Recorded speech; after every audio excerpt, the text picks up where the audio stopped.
होय नाही पडत. बॅटरी आहे बॅटरी. काढ शूटिंग काढायचं.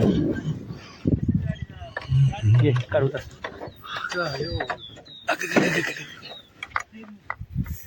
काय काय रे बाबा ही आजचे दिवस बंद. आजचे दिवस आता इथं पार अख्खं वाटोळ झालंय ना आमचं. नाही ना हा? थोडंच राहिले. ही पद्धत आहे का ही? लाईव्ह घे.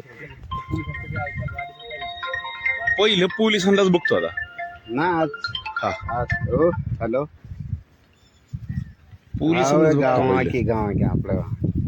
शूटिंग कर. काढले ना आता काय सगळं शूटिंग चालू आहे. आजचे दिवस आहे साहेब. नाही नाही काही गरजच नाही ना. कळतंय का एफडीआय तुकाराम मुंडे साहेब काय माहितीये का? मान्य की. माहितीये ना? माहिती आहे. शूटिंग लावते ना. नाही नाही मान्य की. असं कुठं असतं नाही ना बरोबर आहे की. बघ तुम्हाला 3दा